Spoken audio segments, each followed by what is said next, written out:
Hello tout le monde, j'espère que vous allez bien. Aujourd'hui dans cette vidéo, je vais vous donner quelques astuces pour maigrir, perdre du poids sans forcément compter ses calories.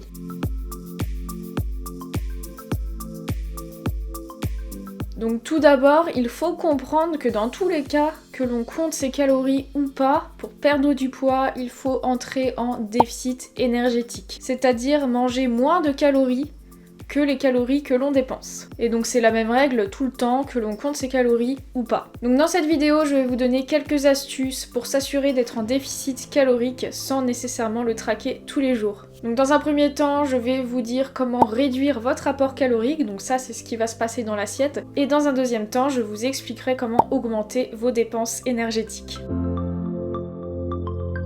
Donc tout d'abord, si vous ne mangez pas équilibré au quotidien, que vous ne savez pas comment manger équilibré, la première étape, ça va être de rééquilibrer son alimentation. Et si vous n'avez pas l'habitude de cuisiner vos repas et que vous passez votre temps à commander ou alors à acheter des plats déjà préparés en supermarché, il va falloir se mettre à cuisiner. Donc rééquilibrer son alimentation, ça va être à chaque repas avoir une source de protéines, une source de sucre, une source de matière grasse et une source de fibres. Et bien sûr, manger équilibré, ça ne veut pas dire manger fade. Hein. Si vous apprenez à cuisiner et que vous apprenez à faire des recettes sympas avec des épices, des assaisonnements, etc., vous pouvez totalement vous épanouir et adorer vos plats équilibrés. Une fois que vous avez rééquilibré votre alimentation, que vous savez comment manger équilibré, il va falloir jouer sur le volume alimentaire pour créer votre déficit.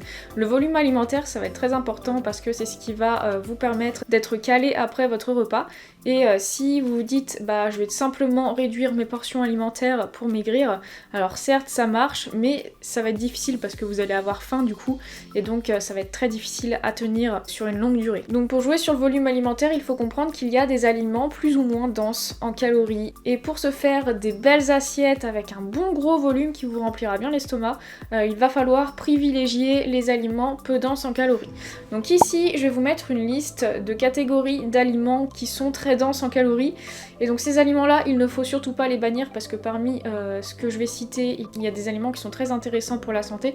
En fait ce que je veux dire c'est qu'il faudra juste diminuer les quantités de ces aliments là. Donc parmi ces aliments il y a toutes les matières grasses, que ce soit les huiles et le beurre. En fait les lipides c'est le macronutriment le plus calorique, c'est pour ça que les aliments riches en lipides, donc comme l'huile et le beurre par exemple, vont être denses en calories. Ensuite on va avoir les fruits à coque, donc tout ce qui est noix du Brésil, noisettes, noix de cajou, amandes, avocats, toute cette catégorie d'aliments là. Certes il y a énormément de nutriments très intéressants dans ces aliments, donc c'est pour ça qu'il ne faut pas spécialement les bannir, mais il va falloir diminuer les quantités. Également bien sûr tout ce qui est gâteaux, biscuits industriels, donc je les ai mis dans les aliments denses en calories parce que en général par rapport à la densité calorique de ces aliments, on n'est pas spécialement calé, c'est pour ça qu'il faut également réduire la consommation de ces aliments là. Également les poissons gras parce qu'ils sont riches en lipides également. L'alcool aussi à réduire parce que l'alcool c'est un macronutriment non essentiel mais qui est plus calorique que le sucre et que les protéines. Et également tout ce qui va être beurre de cacahuète, purée d'amandes, purée de noisettes, purée de noix de cajou, pâte à tartiner, etc. Ça c'est assez riche en lipides également, donc assez dense en calories. Je le répète encore une fois, je ne mets pas ces aliments dans la case à bannir, pas du tout. Gardez ces aliments-là dans votre alimentation, bon sauf peut-être l'alcool, ça on s'en fiche. Mais les fruits à coque, le beurre de cacahuète si vous aimez ça, vous pouvez tout à fait garder ceci dans votre alimentation. Il faut juste veiller à diminuer les quantités. Maintenant on va passer aux aliments peu denses en calories, et ces aliments là vous pourrez justement augmenter les quantités dans vos assiettes pour vous faire des assiettes volumineuses et peu caloriques. Donc on va avoir bien sûr les légumes et les crudités. Vous allez me dire ouais mais c'est un peu les aliments les moins fun à manger. Oui, si vous les mangez nature comme ça, je conçois qu'on peut ne pas aimer. Bien sûr, ne vous forcez pas à manger des légumes que vous n'aimez pas, il y a forcément des légumes et des crudités que vous aimez, et prenez le temps de bien les cuisiner avec des assaisonnements qui vont bien. Par exemple, moi j'adore cuire mes légumes dans la sauce soja avec un peu d'épices, ça ajoute énormément de goût et c'est super bon. Pareil, si vous trouvez que les légumes c'est long à préparer, à laver, tout ça, et bien privilégiez les légumes surgelés par exemple. Par exemple, les poivrons surgelés, c'est déjà découpé, vous avez juste à décongeler ça dans votre poêle, vous mettez les assaisonnements fonctionnement qu'il faut, et puis voilà. Également, autre aliment, donc qui est un féculent cette fois-ci, et qui est volumineux et peu dense en calories, c'est la pomme de terre.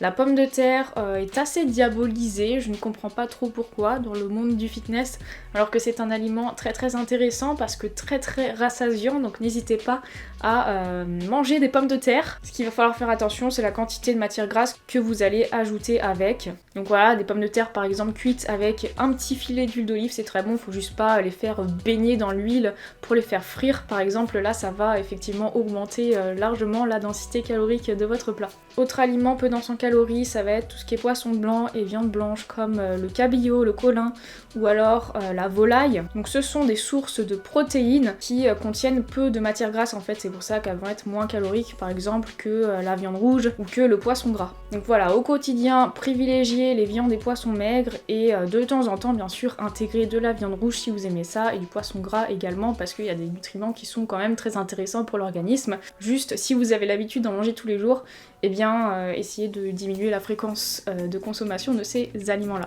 Ensuite, il y a les aliments que je dirais plutôt intermédiaires, comme par exemple les céréales et les légumineuses. C'est pas aussi peu dense en calories que les crudités et les légumes, mais c'est pas aussi dense en calories que les matières grasses. Donc c'est un peu les aliments intermédiaires, mais ce sont des aliments que vous devez absolument consommer à chaque repas, même le soir, les féculents le soir, vous devez en manger absolument. Et il y a un mythe qui dit que manger des féculents le soir, ça favorise le stockage des graisses. Eh bien ce mythe est totalement faux. Ce qui compte, c'est votre balance énergétique sur la journée. Autre chose à faire attention dans votre alimentation, ce sont les boissons. Si vous buvez du café par exemple et que vous avez l'habitude de mettre du sucre dedans, essayez de vous déshabituer de ça. Alors je suis pas en train de dire que le sucre est à bannir, pas du tout. J'ai pas envie de diaboliser le sucre, mais ça c'est une habitude qui finalement apporte des calories qui sont pas spécialement utiles et vous pouvez tout à fait apprécier votre café sans sucre. Il suffit tout simplement de s'habituer et ça vous enlèvera des calories dans votre journée, donc ça sera plus intéressant pour créer votre déficit calorique. Également, si vous avez l'habitude de boire du soda dans la journée, que ce soit pendant les repas ou entre les repas, peu importe,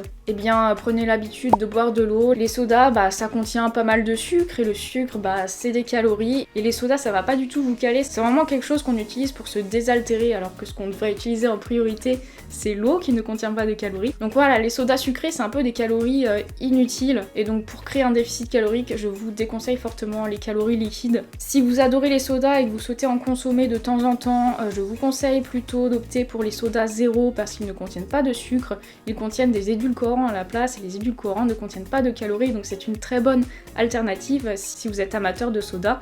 Mais attention, n'oubliez pas que votre boisson principale, ça doit être l'eau. Et d'ailleurs, lorsqu'on veut perdre du poids, il est très important de rester bien hydraté au quotidien et de boire assez d'eau parce que ça permet par exemple de mieux gérer la faim. Souvent, on pense qu'on a faim alors qu'on a juste soif. Donc voilà, ayez toujours une gourde d'eau sur vous et pensez à boire tout au long de la journée. Maintenant, je vais vous donner quelques astuces pour augmenter votre dépense énergétique afin de vous aider à créer le déficit sans compter vos calories.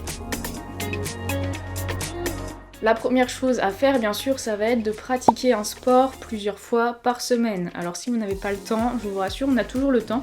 C'est une question de choix et de priorité. Si vous passez votre soirée devant Netflix par exemple, eh bien vous pouvez passer moitié moins de temps devant Netflix et comme ça vous laisse le temps de faire une séance de sport. Voilà, c'est une question d'organisation et de priorité encore une fois. S'il y a un sport de prédilection que vous adorez, eh bien faites ce sport-là. Si vous ne savez pas trop quoi, moi je vous conseille fortement la musculation, le renforcement musculaire pour favoriser la perte de gras. Parce que lorsqu'on est en déficit calorique, si on ne fait pas de sport, on va pas perdre que du gras, on va perdre du muscle également.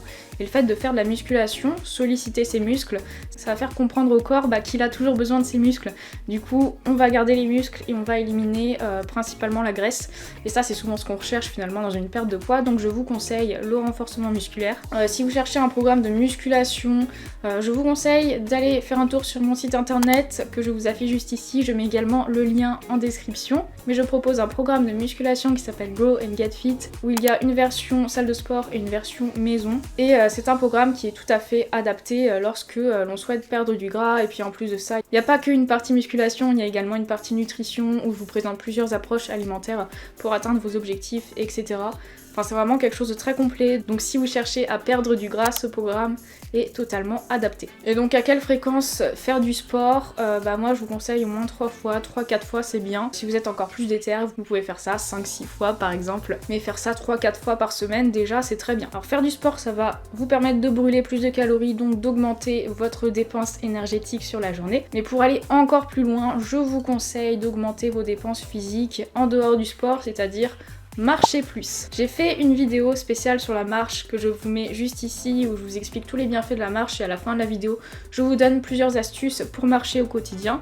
La marche c'est vraiment pas une activité fatigante et c'est vraiment l'activité santé par excellence. Donc moi je vous conseille de vous fixer un nombre de pas à atteindre par jour. Donc pareil, pour faire ces pas il suffit de s'organiser, par exemple aller marcher pendant la pause déjeuner au boulot ou alors se lever un petit peu plus tôt le matin et puis profiter du lever du soleil pour aller marcher. Ou alors si vous allez à la salle de sport, ça peut être marcher sur le tapis de course après votre séance de musculation par exemple. Bref, vous pouvez vous fixer un objectif de nombre de pas à atteindre par jour, par exemple 10 000 pas par jour, c'est très bien.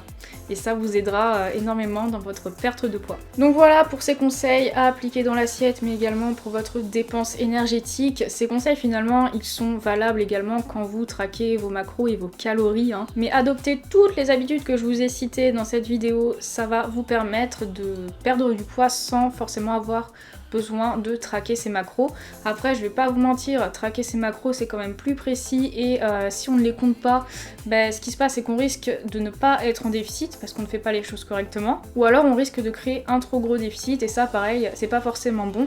Donc si vous appliquez tous ces conseils et que vous voyez que vous perdez extrêmement vite du poids, eh bien n'hésitez pas à manger un petit peu plus ou à réduire un petit peu vos dépenses, parce que si c'est trop rapide, il y a des chances que ce soit pas durable. Et bien sûr toutes les habitudes que j'ai citées ensuite pour maintenir votre poids, une fois que vous aurez perdu du poids, va falloir garder ces habitudes et va surtout pas falloir retourner à vos habitudes d'avant, parce qu'en fait ce sont vos habitudes que vous aviez avant qui vous ont fait prendre ces kilos. Donc il va falloir garder une alimentation équilibrée, bien sûr avec des portions un peu plus grosses que vous aviez l'habitude d'avoir lors de votre perte de poids, mais il va falloir également garder une activité physique, continuer de marcher un peu, continuer de faire du sport pour maintenir sa nouvelle silhouette. Donc voilà, j'espère que cette vidéo vous aura plu. Si vous avez d'autres astuces également pour perdre du poids sans compter les calories, n'hésitez pas à les mettre en commentaire. N'oubliez pas également de liker la vidéo et de vous abonner à ma chaîne, ça me ferait trop plaisir. Et sur ce, je vous fais des gros bisous et on se retrouve très bientôt pour une prochaine vidéo.